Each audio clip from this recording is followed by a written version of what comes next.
South Africa. Anaya. Say on my be here psycho supporter. South Africa. Psycho support anything. On my be here say or say they are going through psychological trauma has to do with mental issues South Africa. Tiempa Professor Safunko. South Africa for here more because the state of mind, you know. O fellow African. Otimidi Koboku Echanechi. Na se bi nentwe kra di Koboku Bechanechi. Adanya onko ni kromongo hin. 60s 70s South African for Omoba University of Ghana. Omo ana omoba anti-apartheid system at that time. Oba Ghana na oba benya degree ya.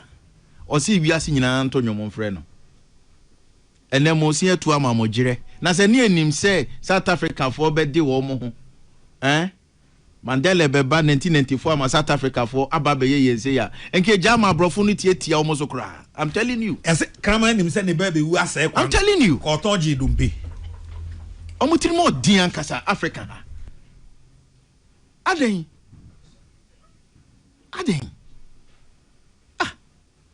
Just a munkwa na muye nipa na ase den. Ye ka say akwadro na ye omo. Akwadro ne dey. Sa eye suban boni on pedwuma. Nti ohun se wo no ye adwuma den na ayi ane na ni ibre. Akwadro ne so fun na ye omo. Omo ma Dr. Kwame Nkrumah in 1963 Africa must unite no. Mama baby Dr. Kwame Nkrumah obia obedi ohun ya papa no bonso Mama Nkrumah so abregu. Because say Africa ye nyina ye kan ye ho abom.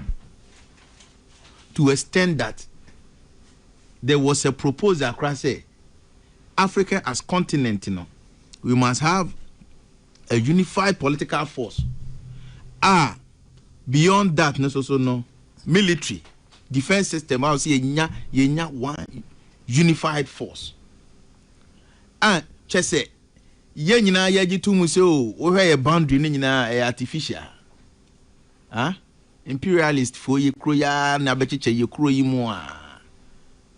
Na we ni. And the dia na chese South Africa for no omo ye nipa chan other African countries no. Ushieshi omo a uhwe omo trisa bion. Say hunu kwa na omo di ni kromo a. I'm telling you, South Africa for are very careful.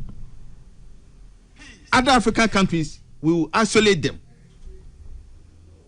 You better isolate you. Why? Omo ye hini for. Because sometimes I just don't get it. Omo ye South Africa for. Nana ya. Ena awo aba omukum nti awo nti na omu nya adwuma. No ne hwan. Ene Ghana for, Nigeria for, Kenya for, Uganda for, na Africa amanka ya na hodo na wo no munti ena omu nya adwuma nye. So that's where they fall short of bibi omo ye bia. Ghana ni ye oho in South Africa. Nigeria ni ye oho. Zimbabwe. And I'm happy with the way some countries now started adjusting so no more better now. And for me, I think a fair deal because me trade the way Botswana. Mampenini Kania Kra what they call one of their provinces, I think two of their provinces, you know, what Chum was one more Monkania, no more Kem. Nigeria has also threatened, say DSTV ne sa you can say MTN omo be ShopRite Ghana has ShopRite Holdings omo nyina omo Ghana multi choice sa nkrofo no nyina no na say we come to say omo no so you say there omo de niam be say by betima yere omo dua pa okromo. I'm telling you, say South Africa for are very careful. You be collapse all their businesses across the Africa. What is that? Now, what is happening in Durban? You're very pathetic. Very, very pathetic. Obi ye juma.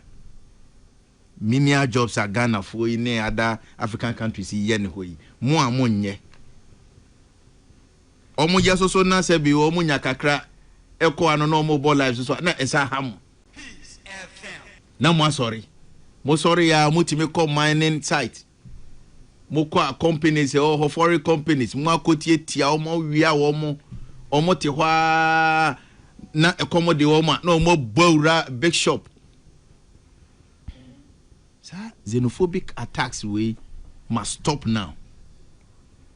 It is absolutely nonsense to treat your fellow African like that. Nana ya.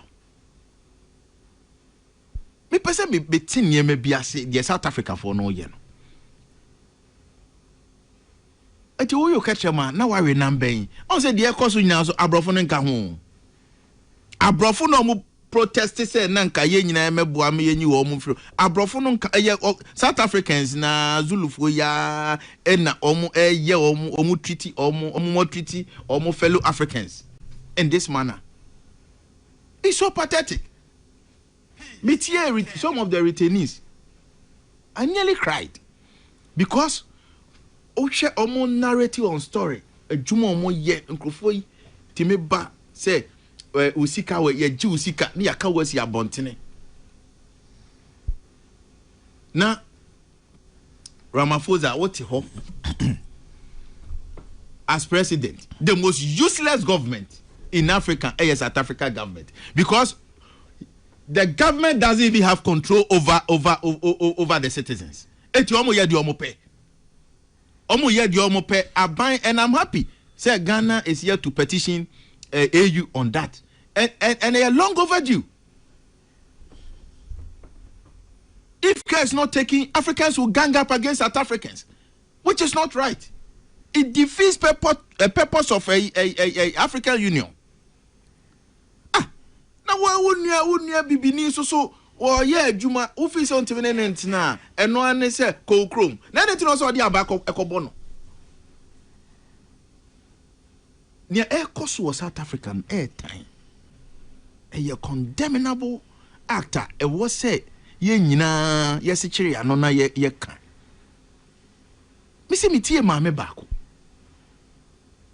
Me tie mame bako. Omo sha ubo brana ko wani ma na ho ye omo hi. Na omo ye omo hi. Ubeshi omo afunu akese nse hunu kwa na omo di no South Africa. Ote dem eche no. Enyema bi omo ye bia eye niema.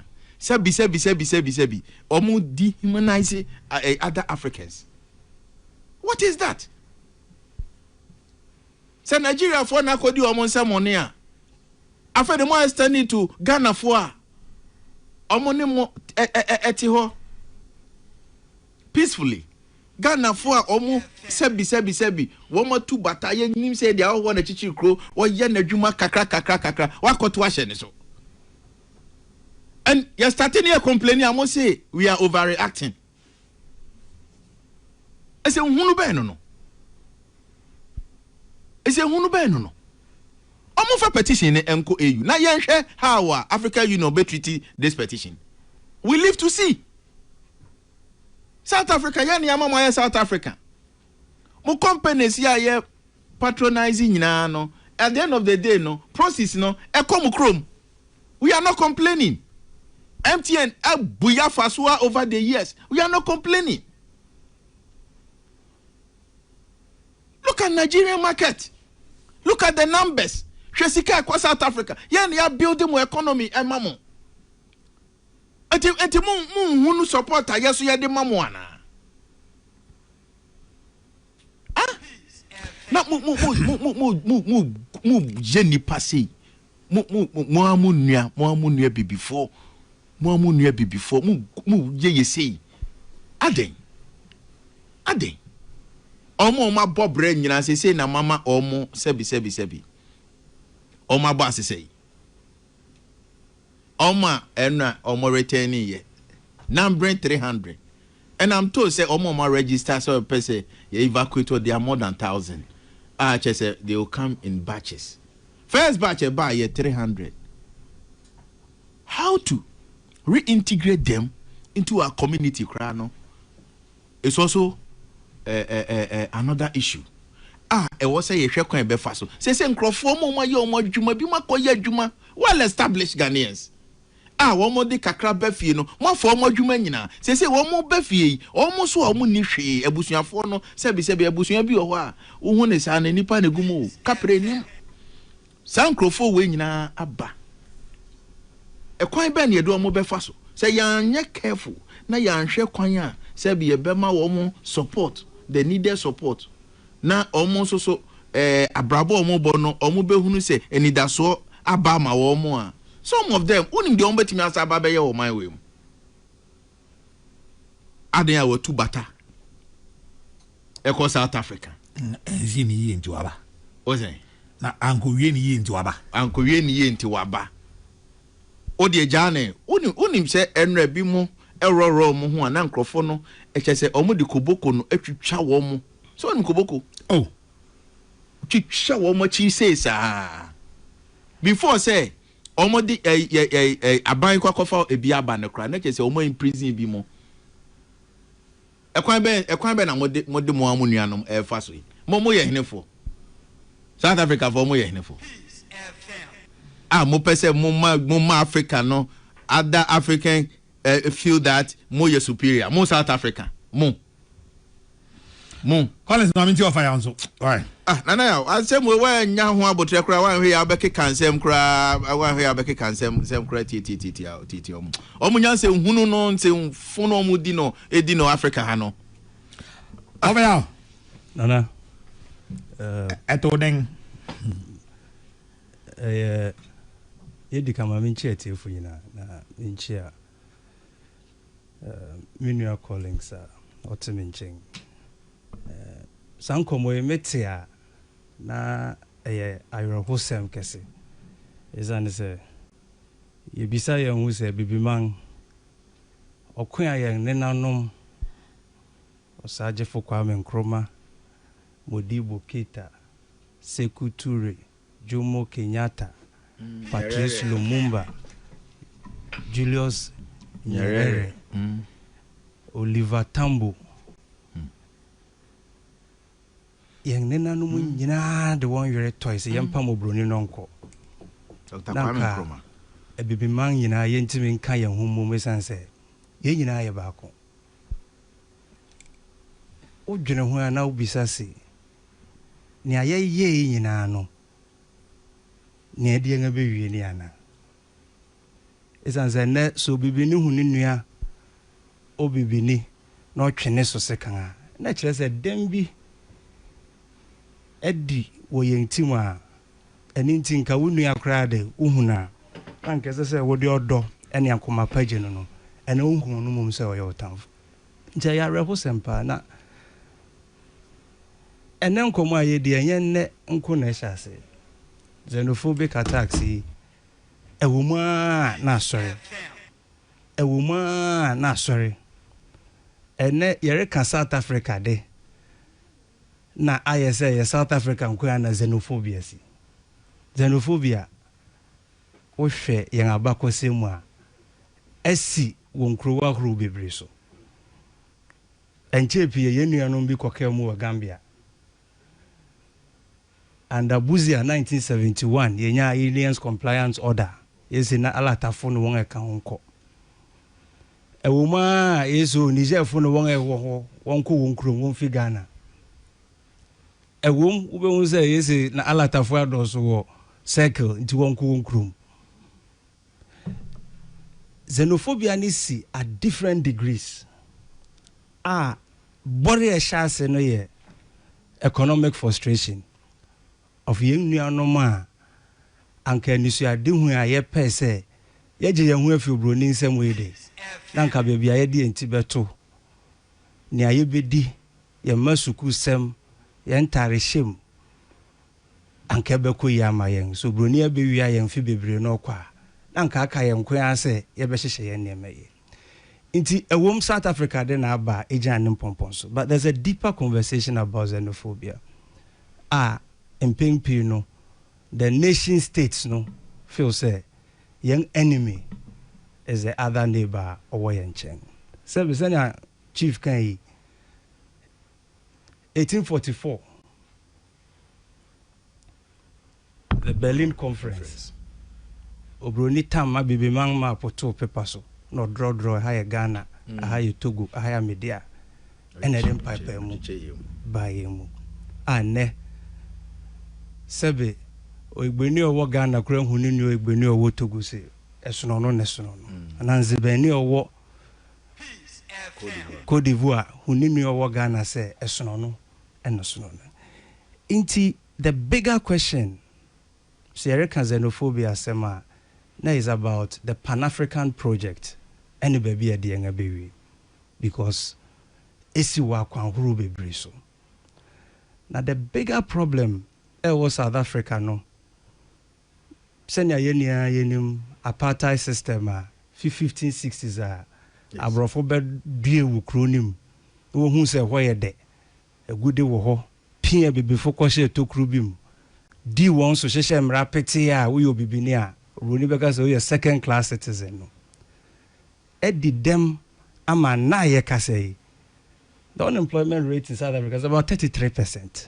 Ejuma ho public services aye basa. Baby obronite the why ho fe. The economic system no wa brofo na be settle wo ho nsem. Of course independence award the my young to send yet wo.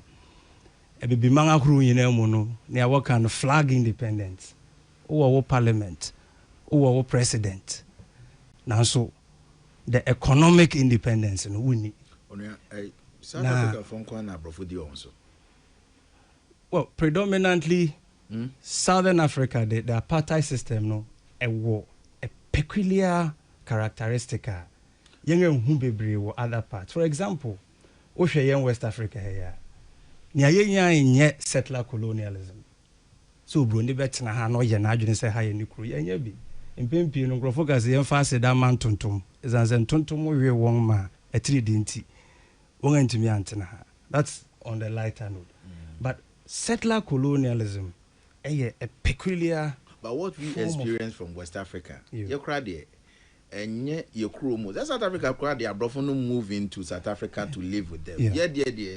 Yeah, time yeah, na yeah dear nampone so na dear yeah juma Chief Obibi no. Chief. Yes. Chief me ko what dey be kai but mama you try to rationalize hunu no mo din as wo do don. I'm not rationalizing. No wo do don ho. O mo din se hunu. The American say asem no mu do chen. Ni ayere hwe na ni. Okay. And it is a besi etuase a ese hunu abakosem. Ye hwe ne ayeya because dem kra na be ma Ghana na afia so ko South Africa. The struggle for a decent life. Then the South Africa and sorry Brunei ni Ghana ni. So there's a deeper cause. Near business baby man. South Africa I'm talking about the push factor MOB to Batako baby. I'm not saying say South Africa. So I'm asking say and the quest for a better life. And the Nigeria ni better circles or return phones.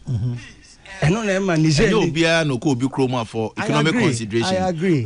Will be bet me a call for tourism. So many things. South Africa e be mo call just for tourism purposes. Me no in. Etimi be shia say wo bu Ghana for now they make Chief, a situation now. Chief, there are outliers. As some American say, I'm talking about the essence of the Nkomona Yeridin. The appearance in the Nyama Bibrate, Missia, Ebeka Humbia, Yamfuaso. And now Yerika say, and yes, South Africa for you now and the support to say, Yamrebi before. You're generalizing it, yeah. Then we are making a big mistake. And now Yerika said, there are still Ghanaian companies in South Africa where you're Juma. In fact, South Africa, apart from Eastern Cape, I honor tension never from no. Let me put it on record. So most of the provinces, what is happening? No, it's bizarre.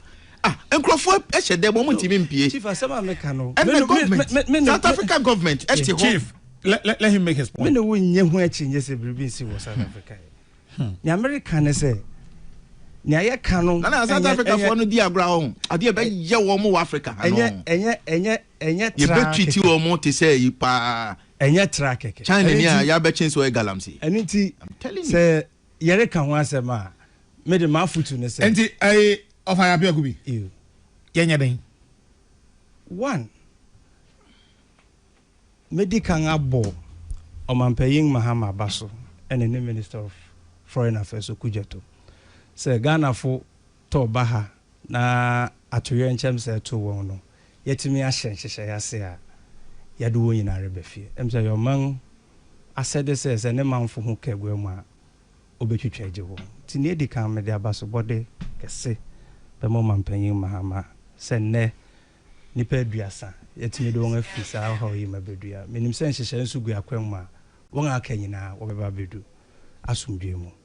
Ne toso abien eye enhyehyɛ a abang paying sang share bo say obi a wabedu bia no senior chief council no ye de an integration policy bi beba ye beboa na yesu bi asen na won atimi awura oman ne kro no mu yi na won asetena so ankoye basa nti ye bebo abang abaso na di ho ya sang the petition akwa African Union say the upcoming 8th mid-year coordination meeting in Cairo, June, I was here discuss the issue of South Africa and homophobia and same way. The problem is not a national problem; it's a Pan-African problem. It's a continental problem. I was here in Ano, ye di home komo na ye who say yes as I said, man can hobuma enyano keke. I was so biara and NJP and yes, I sign BB or friend. African Continental Free Trade Agreement. Say, yetimi di gwa wo bia. Na se be di gwa wo South Africa now to shame so dia. It ridicules those policies yere ka ho asem. Yere aye ECOWAS, free trade and free movement. E wo say ye de san hye na regu akwan ma. Wo form no so no. Nipa timi tu bata tu anamon na won so won ani so ade hu na yetimi de so. Eninti ewum say Ghana for won any atane wo South Africa no enya depa na utie Freedom Day speech kra President Cyril Ramaphosa kan na o kan sem bi wo mo say e was a South Africa for kai say won fa hudi a wonyan no eye bibi man nyinara mmeti so and I was sure one more years after. And the police for there no more. Sa kasa no ye kasa. As I say na montua.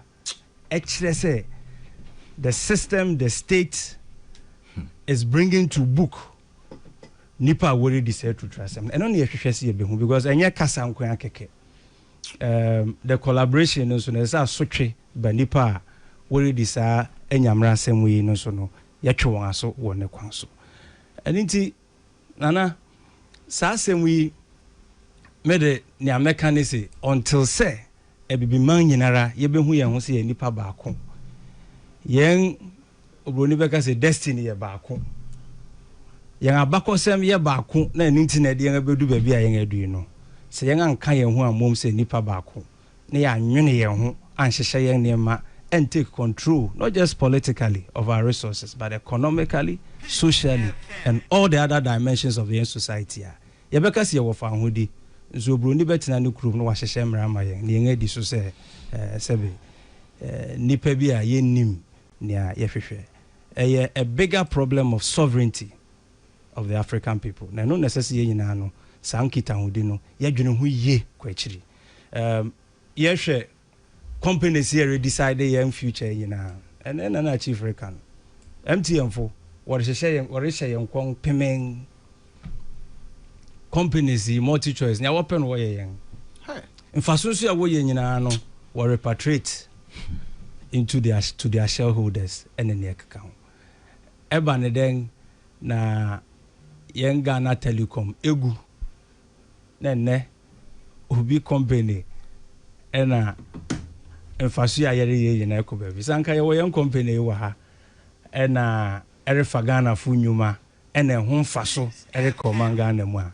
meje die senka suku kwan suku dan akwan hospital ena yo hawa huru wo yen su yina no anka sa mfaso erekoma yim eni nti mede impempi no krampo no yere kasa na yere kaso asi ebuem no obi abeye adwuma asi ebuem no obi abeye adwuma whenever we are talking about the private sector participation in Ghana, we are talking about foreign private sector participation.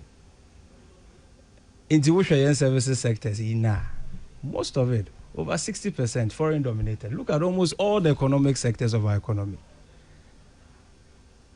Mfasuye Fimubano, Ekowe wo Europe, Ekowe wo Bruchiri, and Enyekeka. And into the deeper question to address the push factors of xenophobia are economic, are a frustration of the African people, are the desperation. Say young and she young man na emu gude emu japade a ye de cheche ye no emedi ensema ye bekọ so ya sredi da na wo sredi nso ya ne a wo srefi no ho ne ope no de ye mate medase osreda ne a ope di no de ono wo srefi no ho de ope no de e ma onya za anyway Collins nyabutre Bangladesh kura omodidi oti ma me kasa mo chiro South Africa sooner or more adane is becoming one too many because you hear omo nyoma dwen se omo sesa eba na se ye condemn me pe ube say as usual na ye aban na bemu na wabeka no akole omo oh hold on we are all Ghanaians, we are all Africans. That is not the case. Abino demonstrate say we inept. Abino demonstrate say we lame government. Abino demonstrate say is the most useless government.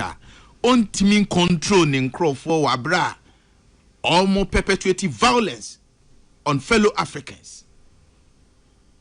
Nana ya Adiana Koso was South Africa, no. I feel media mama no. Just a second. More about modern messages no fa YouTube ni na mesremo ya.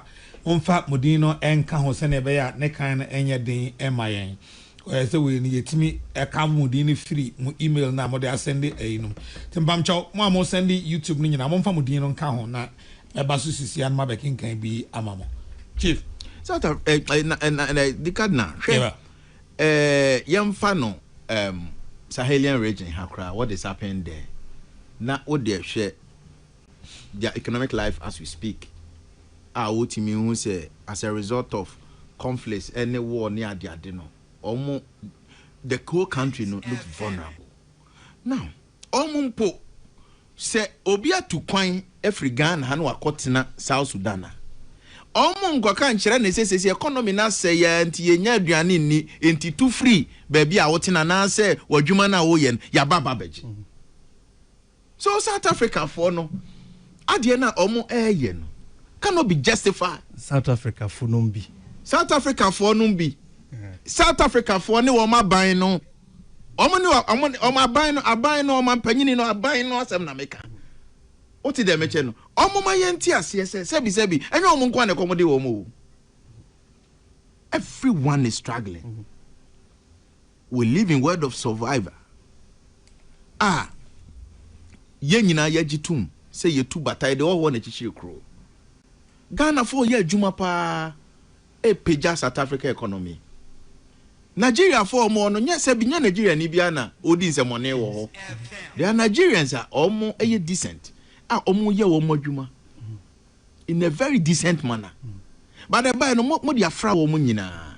Now no more extending it to Ghana ni obi a waka bia. Somalia. Na me bisa se ekoba se push factor se dia woka economic consideration e dia. Any obi a wo issue. Any obi a wo issue until the next day no. Yes, you be mobilize then you call MTN. MTN mo kra mo didi dodo. Da bi e be chia mo bia na mo call lunch. Enti ye come dey. Ya ba mo so mo sorry ho na ye take you over. Is that we build a country? No. Is that we build a continent? Enti e was say ye nyina ye gitu mu say. Obi a wo issue. But at least there should be a middle ground for everyone to live peacefully. And happily. Because what is happening? I was here in a yetina saying Pabaku. As some already can about Yenyanome was Saheli. Yes. There's a Bosuna Bisa. The Kodi Jumebi were quabbing. Now, Usha Eastern region quabbing. Usha Yenyanumbia. Wufi, Niger, Burkina, na wɔn abɛtena kwabeng dompa a wɔnyina mane yi ne keka ho saa mmerɛ no mɛkɔɛ na asɛm asi wɔ hɔ a gyɛ sɛ tiwa forest yi wɔredi mu bɛyɛ sɛ more than 10 acres nanso DC ne mpanyin ne sɛbe yɛn nuanom a wɔnyɛ Ghanafo yi tena ase ne kurom mpanyin hyehyɛ ya ɛna yɛka sɛ asomdwe abɛkoro nim menye ne sɛ yɛte mbo sɛ wɔde abaabɔ obi anaasɛ wɔsɔre ti obi anaa bibia nti ne aworeka sɛ ɛba ne sɛ a yɛn nyinaa yɛ nipa baako nti ɛwɔ sɛ nhyehyɛ pa gu akwan mu na ankɔyɛ basabasa no anka yɛre nti asɛmpa kora wɔ kwabeng sɛ nyɛ the leadership of the municipal chief executive ɛne ne mpanyimfo a anka ogya dem wɔ hɔ nti batatu de ɛka nipa ho sɛ wɔsi wɔyi baabi a na wakɔ baabi yɛn ankasa a yɛwɔ Ghana yɛ ahɔho bebree wɔ Ghana nso menye ne sɛ yɛatwetwe owu bi aso that's the point ɛne nti me no yɛ adwene sɛ nipa a wɔredi bɔne ɛte abibiman ɛne yɛn nuanom bi akɔka mu South Africa no ɛwɔ sɛ mmara ne wɔn di ɛwɔ sɛ aban no ɔsɔre na ɔyɛ n'asɛde sɛ ne ɔreka yi but ɔbɛa ɔn sɛ saa xenophobic attack a yɛka ho asɛm yi ɛnyɛ first time abani o ɛba nekɔ ɛba every year bi eyi ne ti nekɔ na aba nekɔ deɛ yɛka ho asɛm sisi deɛ ma ne yɛhu koraa ne sɛ ɛyɛ ɔmo political season the government no nso suro sɛ ɔkɔka a ɔbɛlusu ɛna ɛno na yɛ opposition so the major campaign issue ɛne sɛ wotra anyɛ yi a na Ghana ni akɔhwere ne nkwa because of obi ambition ɛne obi adwene kuta ne sɛ wo no aba me mamu nti na menya adwuma nyɛ wo no aba me mamu nti na ɛkɔm de me and yɛnya na yɛtra ho nkosi da bɛn no calm down so what can see my asɛm no so ama me kyerɛ sɛ yeah you see a political season into opposition never exploit economic condition na enya nipa yɛ na asɔre sɛ wɔpɛ so wɔtu abangagu into a political opportunism from the opposition now the root cause na yɛ ahokyerɛ wɔ kuro ni mu a wɔn direct wɔn anibre tu ahoho na America ne sɛ sad way asi wɔn kuro bebree so na ade enye no na enye ɛni nkyɛ sɛ aban sɔre wɔ hɔ na otu so dwuma wɔn yɛ dibo na ɛsɛ mmara no wɔn di but there's a real deeper question of the society so, we are are looking at the scale at which issue no escalating. That's where we are looking at from security point of view. That we all are against that. So everyone we are against that. But sani akadna kan no eye den na ekɔ na aba ekɔ na aba because attacks in evacuation. This is not the first time it's happening. There's a deeper problem. Ekɔ na aba and then asisa Ghanafo ochina ebesan aba. I remember in 2017, I even did that. Nkrumah Kansembi, I think it was a very famous. In 2017, sounds sorry, sir. Nkrumah Kansembi was said the forces that unite us are intrinsic and greater than the superimposed influences that keep us apart. Very profound statement. Only say me. They say be a World Cup basui. Well, you may have your preferred team or support be support Brazil or be support Ghana. African countries ne woman me support woman. Just say unim me what that feeling no said the first black man or black team and a ejina hono. Intrinsic naturally. That feeling no and South Africa for Bobo I me support woman. So they must also have the same feeling. I also must say we are Africans. But if we use a consciousness. But that you see, don't use economic consideration to justify this bogus. You see, you are making a mistake. The American in your justification. The American is a never. So we should look at the root causes. And that's the root causes. We are ni baby omunya jimino. I'm telling you. Because you see, omu yes na near pampa omu, and every year a unity, and it's becoming worse. I just say no, yan kan ho asemo wa anya careful la na ekwa a conflict and a war ediaba Africa. Na and it's not right because at the end no omo ye na ye the petition call na abano as usual no omo abeji na ho. Oh, so now you're reducing it to almost internal politics. So people must be killed because of political power. Obi ankasi, as I say, you kum ni pasa. It's in the government where they policy for no. It's also abane ye na juma. Won ye bonen e wo so kire won. But master so say enya South Africa fu ina na re. So as we speak, there are unions, there are political parties that what casetia near rekosi. Yentime lampe South Africa fu ina mo say maf. Yentime ka say obi o South Africa but say of ya obi an ka say South Africa fu nyina na yes how but if kan ne kasa no e na mbese me manu media message once as South Africa government why ye din ade na e koso no de it appears say omo nyina they are compromised. I'm telling you South African government collaborate with Ghana Bank for on this evacuation. But say mama men ka de etie for ndi bia abakakra na yeto aso ya appear kubi or former parliamentary candidate Ekropong constituency on the ticket of the NDC. Collins Owusu Amankwa, former MP Menchia North. Our senior mayor Nadumoa Obabe national organizer. Pressure mo dey by there. Oze Anodin. Mention of pressure and Anodin. Tuwaja national organizer no. Me say Anodin. And to them a catcher. Say a decision will be taken because they want me back and the decision no there high bedin komo entiminja national organizer no ye bedin komo mate me da say Collins Owusu Amankwa na hotel kan ma men kan ne mo de aba na bi do mudin no mo mfa nka ho ntia na e ma ne ye den ma me but me bo me ho bodin ahwese menya free mu email no mu a Don Steve say now tell the Ministry of Health and Kwamraminta Kando that if they have no employment for allied health professionals, they shouldn't take us for fools. The fanfooling game they are playing with us is not sitting well at all. Gabriel Kusi says, good morning, Anayakese, listening to you from UMAT. Okay, thank you, Ura. Eric Asari says, Honorable, please, stop those abusive languages. You can hammer home your point without towing that line. Okay, on the Amankwa. Ismaila says, how I wish all Ghanaians could stop using Black Collins.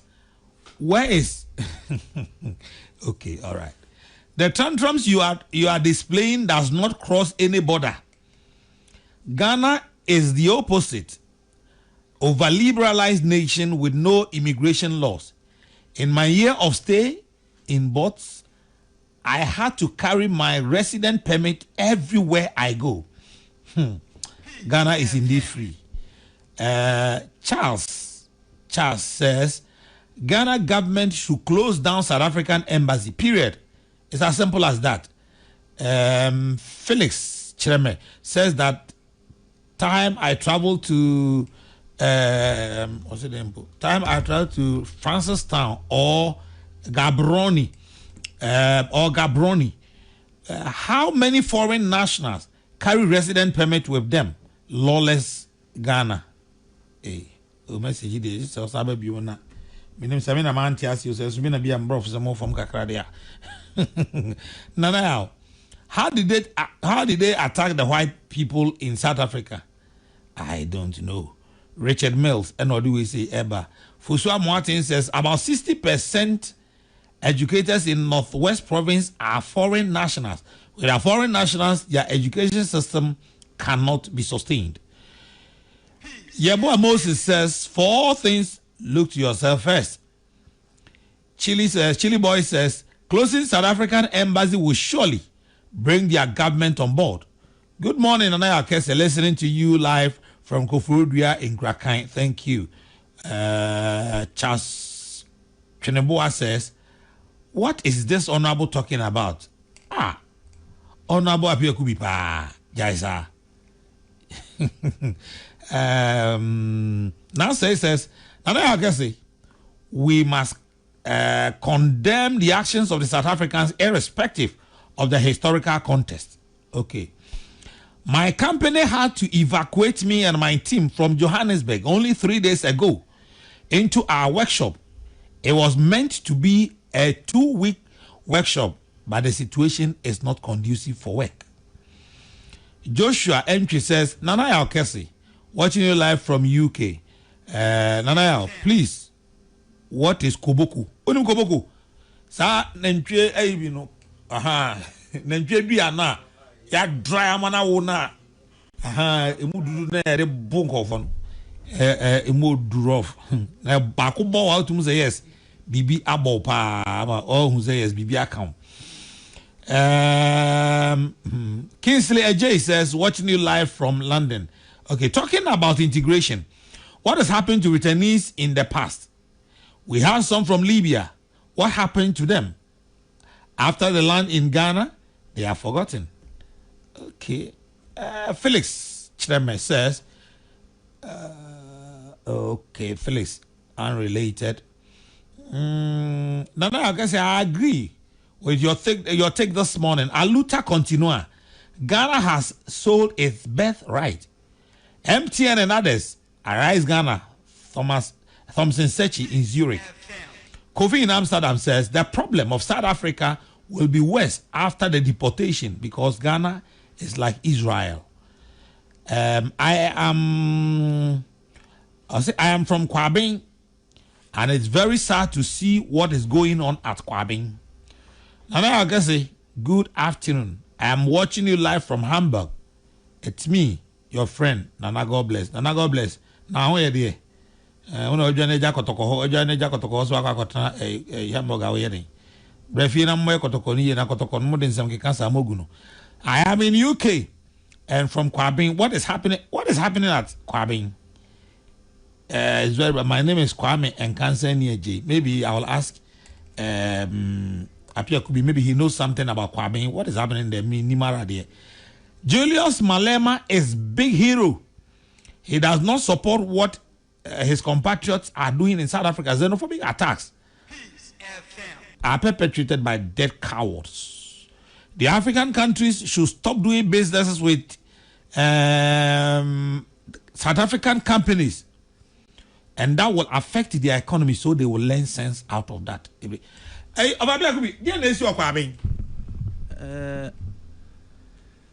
Niamiko hu ine de na hu kakra cheze. Say Kwabing is akoye ECOWAS town. Na Achem Kwabing here. Kwabing here. Aden ti achire mu hwehwem na no, but give us an idea what is happening.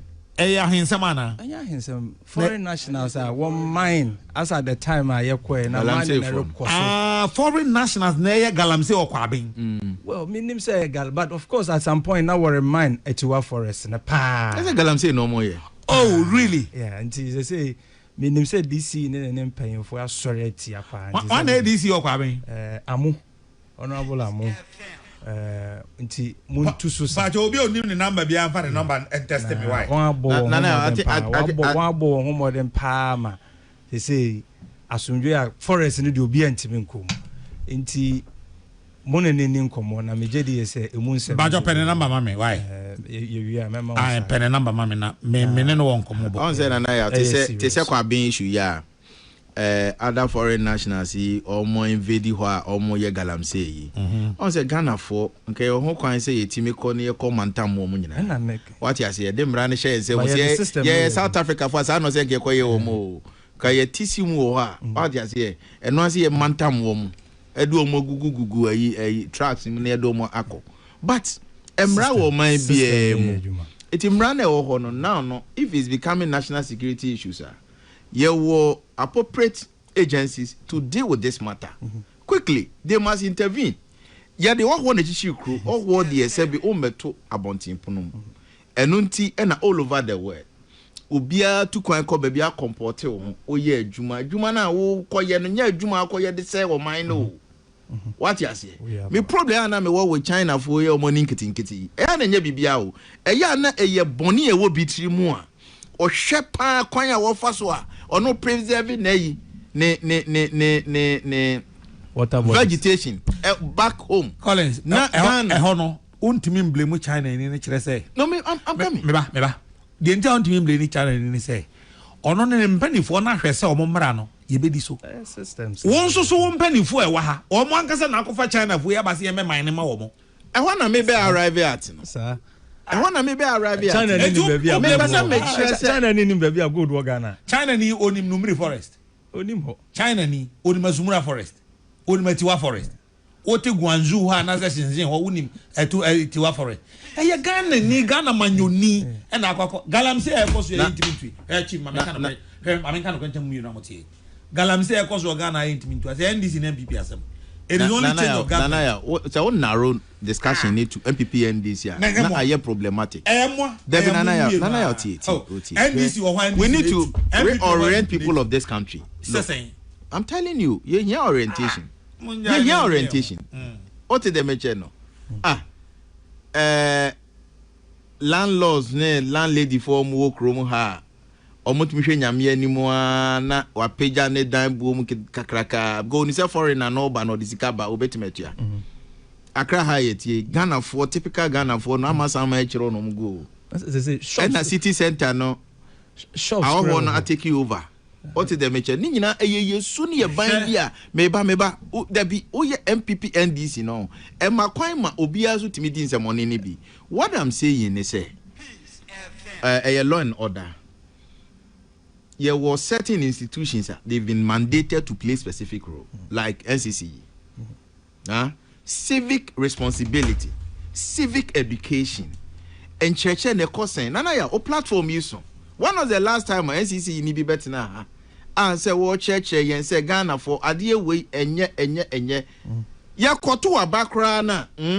I was say omo be church amayofo ya na yesa bejuno abana wo koto no hwese wo be contem sa adie ni nyina no omo sidi dia institutions so institutions eti no Obama buy no o hwe ye din o se nkrofo we omo problem na e ba kope institutions must be seen to be working and not only that to act a very pathetic hwe sa issue na we raising no serious enye limited to kwabin it's all over and now it's becoming national then you ukwa say regional you be for Chinatown then Chinatown we might go there for Chinatown China for go forest no mutu omu mine forest no galamse nkwane all is that China for do now so yes convey Chinatown China for no Bonne no na problem pa say oye den na oba na because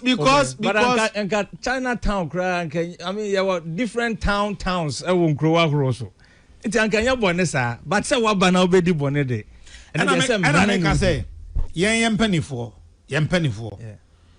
say ye wo oman as a sovereign state yes ye mre ni ade a wo ntimi nko obi kuro so nkoye na obi mamu nkonkoye ono no baha oye with impunity to the extent say na saying in career area mu ho ya ne omo forestry commission manager edingo o say omo no we forestry for no forest na intini ya for mo dwuma etu omo ka no omo ntimi ngom omo forestry for no ntimi nko forest no because omo egu ho tu for China for no egu ho tu ma mine no etu a ekuta omo ne ma ekuta ogro ho mbeku na ni ya na NDC aban na nsia be ka che ye say more than 40 forest reserves no have been overtaken by Nkrofo Omunimu is under siege. Your work room na oma be kasa asem ya che e na me ka che wo say otie Ghana for oye Ghana ni a dwene oman ne ho kane it's important ye bad orientation say it's about money and China for no omo ye very corrupt corrupting Nkrofobia Nkrofobia say medi me say I won't blame the Chinese because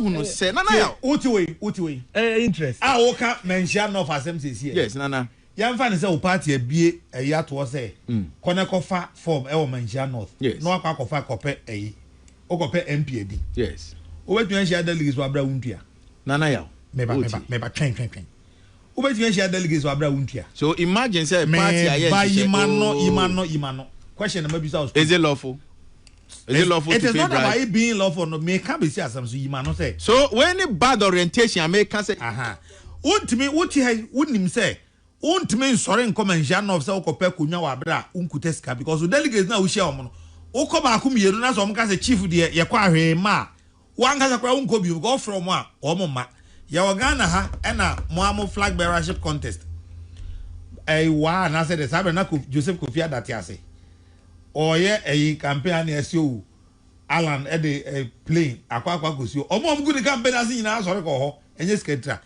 mo politicians mo makwan mo hu say because of tumi amo penti esese munya sika at all cost esese munya sika at all cost nti ba bia esese mo de mra no to no mo mfa nto e na me nyina e ho kire ye o ma we say mu oh because nka China need the oil den no free China e ba Ghana be say Ghana forest no fa ne ho di ade a Ghana ni ntimi nkoye wo China no wa be ye wa ha no ko because system no is compromised because the land is corrupt because officer na ho na wo say o gina mu ma o man no ono no fi say ni boto mu na wo hwe and these are some of the education I was say brano ekoso oh and people must be held accountable and responsible at every level but Ghana ha no problem I want to say bibia arrowhead no teza na de na ya wa yi esi e wo de sobona kobo NDC MPP anti amo form ni nyina di nse hu na no mo di nse samumu mienu sa party for mienu nyame ya adom na se etimi pam mu fi akunya so a ye ho be to ye papa because ye how kese pa ne mu mienu a how kese pa o Ghana any central for mu ye nipa bone for papa because so bi wo ha mo na mo ma ye sa problem no ebi ti say dey ebi ti say asema make media football ba si a wo di akoshe MPP NDC ti amo obi di bone e wo jai because when you say at the end of the day no ye nya obi di ase no hwe asem we na ya me ne wo ye bamaso no is it bamaso ye the platform e ma me kan ifia ha say nana ti say brofi am kan ye ya say ye holding Crawford accountable no e wo say ye hunu say ensemoniti ni echedi eti ensemoniti echedi no say nana ya ana Collins na kwakodi boni a mention Collins deal with Collins. But say see obi she ora ma ban we mu o dream e koso no na say nipa no te ho oh ye beka say mahama ban oh ye beka say na Akufo Addo aban me wo ano na say nipa no no wodin o a che say name and shame no becomes order of the day. I trust you me corruption ni ade aden ebe brase commander na ho no ya boni dini commander so and so wo na wakwa akojiska no anope ye do a program. But see ana nana ya maye mo commander no be ka se MPP NDC eti ube hu se say nipa no wanya akonya se meko ka kra no meko yense monene ye de be she mahama ye de be she Nana Akufo ye de be she Dr. Bawumia e ho na me ka se we need to reorient people of this country am ye hu say apia ku be dibone a mention apia ku be name deal with him at that level na obia hu say ade ye meko ye ye beka na mo ye generalize no say oh leadership then we have a long way to go nana chief me the 4 hours and central for no mumubi enye mu nyina sa mumubi in pa bonifo but enye mu nyina because nana o man chechire no nana ya won ka ho enye politicians o de the cardinal o no enye politicians o no heaven o benya seat to de won ka ho na o mo maka no o ye pa bonifo politicians will role to play young him for role to play mon sem kirefo amo wa hai mo wo mo fam de esem ye mam bi sa asem ba ko the land tenure system na wo Ghana state lands in Ghana ye wo there be te wo two lands your family land but yemra no so say baby asase da bi agudi ehima your mind there me no ya adwene forest what kind of minerals commission workers and am also am na mo hwia mra kakra mo say emra bi a wo ho a eye inconsistent with at 1992 constitution because of that inconsistency null and void. It is your land tenure system. Near say you two lands, you one state lands, any idea. Now, the superseding in United say whether two lands or their land, say good year shimua, your mind there. It's me to crying. They are ma prospecting license say. Yang fanko kungunu yang kungu tu yang kwa prospecting ni pande prospecting no do ho no da kwacha mo hwe ama me license now I start it without recourse to ohene na ono wo ho na is two land no where do you draw the line no I mean the same American young problem na is the oversimplification say political group no and the problem e ka ho but enye no technocrats na mo kromo mo ye nipa bonefo papa men can say politicians nko na ye Ghana problem no okay can decide I have sat on this platform countless times to say open people me corrupt power Ghana has here civil servants but you see my chief utiwe onye adwuma obi a Ministry of Roads and Highways na onye chief director na ban sisa regardless of saying osi na adwuma he will be the first casualty adintra because ye gidi say so onye manyoni and go ntimi rising ruho sure even look at appointment of justices to the superior court judicature. Can you imagine? Look at the kind of justices are you appoint you even police her promotion military her promotion look at all these things say and him from or my chief on our security or whatever it is or my be muna ubeti 3 months arising from 1 star to 3-star general or my man no it's not common. It's very very uncommon. O man be na what you military or protect one experience hands in ba 2-star generals 3-star generals a star general yes o mu nyina a party beat regime bi era no mu nya sa promotion into no o mu nyina nkofie na o mu junior ranks no e me take over 3 months na obi free e bia e ye fan say brigadier general e chena wo ye lieutenant general. Why do you see that ever what me why and make up policy no that is where I'm driving at.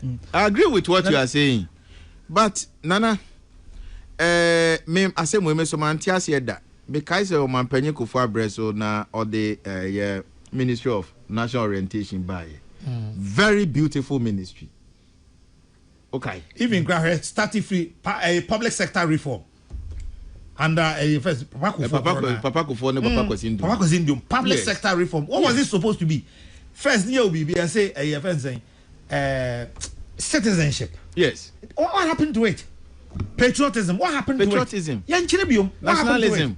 Yes, Pan-Africanism. Yeah, free bukum. Ni akofa course bi ehun hiya nema basa bi ni e ba be Is a history cry or is a history? And a history cry, history, me history. Your truth and my truth. You need standardized history. Some history is better than no history. Yeah, distorted. I think that's we still need Ministry of National Orientation. Nanka every day be education because Ghana on your problem. As I say, yes. Why I have first so buye mine free je fa hu de free akwas kokko onsema be sabre am wayen. I am nyintum, centrofo nyintum, amanyofo nyintum, obi anyi asofo any imams no. Asofo imams obi anyintum. Ne nyina nye ya adwen se ba bi aduru no. Ene kwaku bonsam so ne nkrofo no. Enough of it. Na yen hye ensai chare for France na anya sa ba bi enam yi de. It is a journey to nowhere.